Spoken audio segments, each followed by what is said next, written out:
Good morning and happy Halloween, soon to come. As many of you know, every year I like to read a story about this time. Partially I like to read a story because it's a great way to introduce us to Halloween, get us into the Halloween spirit. But I also like reading stories because I think they're a wonderful way to connect, bring us all together in interesting ways. Some of my fondest memories are having my father read to me when I was a little girl. I hope that you have similar memories of people reading to you. It brings stories alive. And while I have to say that I'm a little bit embarrassed to be following Odds Bodkin, who tells great stories, nonetheless I will do my best. Before I begin, though, I would also like to offer a bit of a disclaimer. Some of you remember that, and this would be the perfect venue for announcing a holiday. I am not going to announce a holiday today. I just want to get that out on the table. That's not my purpose here in reading the story. And some of you, I think, are probably saying, yeah, sure, you're not going to announce a holiday. No, I'm really not. I'm really not. I know you want to believe that, but I'm really not. I'm not.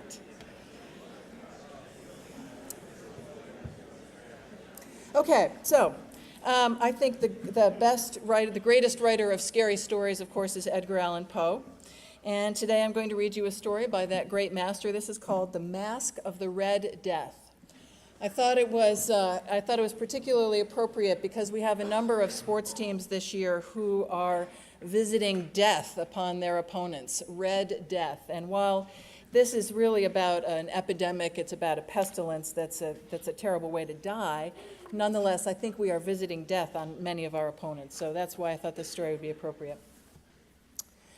And a mask is a masquerade ball. So this is The Mask of the Red Death by Edgar Allan Poe. Sorry, hang on. The Red Death had long devastated the country. No pestilence had ever been so fatal or so hideous. Blood was its avatar and its seal, the redness and the horror of blood. There were sharp pains and sudden dizziness, and then profuse bleeding at the pores with dissolution. The scarlet stains upon the body, and especially upon the face of the victim, were the pest ban which shut him out from the aid and from the sympathy of his fellow men. And the whole seizure, progress, and termination of the disease were the incidents of merely a half an hour. But the Prince Prospero was happy and dauntless and sagacious. When his dominions were half depopulated, he summoned to his presence 1,000 hale and hearty friends from among the knights and dames of his court, and with these retired to the deep seclusion of one of his castles. This was an extensive and magnificent structure, the creation of the prince's own eccentric yet august taste. A strong and lofty wall girdled it in. This wall had gates of iron. The courtiers, having entered, brought furnaces and hammers and welded the bolts. They resolved to leave means neither of ingress or egress to the sudden impulses of despair or of frenzy from within. The castle was amply provisioned. With such precautions, the courtiers might bid defiance to the epidemic. The external world could take care of itself. In the meantime, it was folly to grieve or even to think. The prince had provided all the appliances of pleasure. There were buffoons, there were improvisatori, there were ballet dancers, there were musicians, there was beauty, there was wine. All these and security were within. Without was the Red Death. It was toward the close of the 5th or 6th month of his seclusion, and while the epidemic raged most furiously abroad, that the Prince Prospero entertained his 1,000 friends at a masked ball of the most unusual magnificence. It was a voluptuous scene, that masquerade. But first, let me tell you of the rooms in which it was held. There were 7, an imperial suite.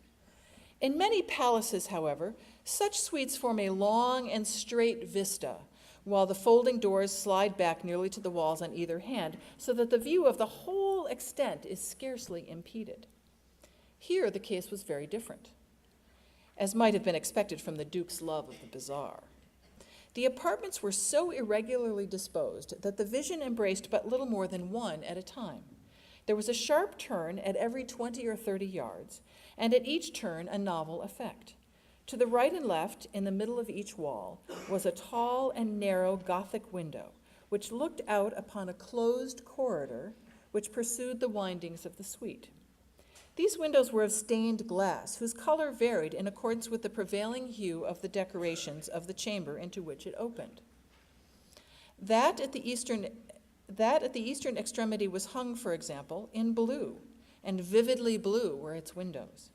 The second chamber was purple in its ornaments and tapestries, and here the panes were purple. The third was green throughout, and so were the casements. The fourth was furnished and lighted with orange, the fifth with white, the sixth with violet. The seventh apartment was closely shrouded in black velvet tapestries that hung all over the ceiling and down the walls, falling in heavy folds upon a carpet of the same material and hue. But in this chamber only, the color of the windows failed to correspond with the decorations. The panes here were scarlet, a deep blood color. Now, in no one of the 7 apartments were there any lamp or candelabra amid the profusion of golden ornaments that lay scattered to and fro or depended from the roof. There was no light of any kind emanating from lamp or candle within the suite of chambers. But in the corridors that followed the suite, there stood, opposite to each window, a heavy tripod bearing a brazier of fire that projected its rays through the tinted glass and so glaringly illuminated the room. And thus were produced a multitude of gaudy and fantastic appearances. But in the western, or black chamber, the effect of the firelight that streamed upon the dark hangings through the blood-tinted panes was ghastly in the extreme, and produced so wild a look upon the countenances of those who entered that there were few of the company bold enough to set foot within its precincts at all. It was in this apartment also that there stood against the western wall a gigantic clock of ebony. Its pendulum swung to and fro with a dull, heavy, monotonous clang. And when the minute hand made the circuit of the face, and the hour was to be stricken, there came from the brazen lungs of the clock a sound which was clear and loud and deep and exceedingly musical, but of so peculiar a note and emphasis that at each lapse of an hour, the musicians of the orchestra paused momentarily in their performance to hearken to the sound. And thus the dancers ceased their revolutions, and there was a brief disconcert of the whole gay company. And while the chimes of the clock yet rang, it was observed that the giddiest grew pale, and the more aged and sedate passed their hands over their brows as if in confused reverie or meditation. But when the echoes had fully ceased, a light laughter at once pervaded the assembly. The musicians looked to each other and smiled as if at their own nervousness and folly, and made whispering vows each to the other that at the next chiming of the clock, they would have no similar emotion. And then, after the lapse of 60 minutes, there came yet another chiming of the clock. And then were the same disconcert and tremulousness and meditation as before. But in spite of these things, it was a gay and magnificent revel. The tastes of the Duke were peculiar. He had a fine eye for color and effects. He disregarded the decora of mere fashion. His plans were bold and fiery, and his conceptions glowed with barbaric luster. There are some who would have thought him mad. His followers did not. It was necessary to hear and see and touch him to be sure that he was not. He had directed in great part the movable embellishments of the 7 chambers upon occasion of this great fete, and it was his own guiding taste which had given character to the masqueraders. Be sure they were grotesque. There was much glare and glitter and piquancy and phantasm. There were arabesque figures with unsuited limbs and appointments. There were delirious fancies such as the madman fashions. There was much of the beautiful, much of the wanton, much of the bizarre, something of the terrible, and not a little of that which might excite disgust. To and fro in the 7 chambers there stalked, in fact, a multitude of dreams. And these, the dreams, writhed in and about, taking color from the rooms and causing the wild music of the orchestra to seem as the echo of their steps. And anon there strikes the ebony clock, which stands in the hall of the velvet. And then, for a moment, all is still and all is silent, save the voice of the clock. The dreams are stiff frozen as they stand. But the echoes chime away. They have endured but an instant, and a light, half-subdued laughter floats after them as they depart. And now again the music swells and the dreams live and writhe to and fro more merrily than ever, taking hue from the many-tinted windows through which stream the rays from the tripods. But to the chamber which lies most westwardly of the 7, there are now none of the maskers who venture, for the night is waning away, and there flows a ruddier light through the blood-colored panes, and the blackness of the sable drapery appalls. And to him whose foot falls upon the sable carpet, there comes from the near clock of ebony a muffled peal more solemnly emphatic than any which reaches their ears who indulge in the more remote gaieties of the other apartments. But these other apartments were densely crowded, and in them beat feverishly the heart of life, and the revel went whirlingly on, until at length there commenced the sounding of midnight upon the clock. And then the music ceased, as I have said before, and the evolutions of the waltzers were quieted, and there was an uneasy cessation of all things as before. But now there were 12 strokes to be sounded by the bell of the clock, and thus it happened, perhaps, that more of thought crept in, with more of time, into the meditations of the thoughtful among those who reveled. And thus, too, it happened, perhaps, that before the echoes of the last chime had utterly sunk into silence, there were many individuals in the crowd who had found leisure to become aware of the presence of a masked figure which had arrested the attention of no single individual before. And the rumor of this new presence having spread itself whisperingly around, there arose at length from the whole company a buzz or murmur, expressive of disapprobation and surprise, then, finally, of terror, of horror, and of disgust. In the assembly of phantasms such as I have painted, it may well be supposed that no ordinary appearance could have excited such a sensation. In truth, the masquerade license of the night was nearly unlimited. But the figure in question had gone beyond the bounds of even the prince's indefinite decorum. There are chords in the hearts of the most reckless which cannot be touched without emotion. Even with the utterly lost, to whom life and death are equally jests, there are matters of which no jests can be made. The whole company, indeed, now deeply seemed to feel that in the costume and bearing of the stranger, neither wit nor propriety existed. The figure was tall and gaunt, and shrouded from head to foot in the clothing of the grave. The mask which concealed the visage was made so nearly to resemble the countenance of a stiffened corpse that the closest scrutiny must have had difficulty in detecting the cheat. And yet all this might have been endured, if not approved, by the mad revelers around. But the figure had gone so far as to assume the appearance of the Red Death. His vesture was dabbled in blood, and his broad brow, with all the features of the face, was besprinkled with the Scarlet Horror.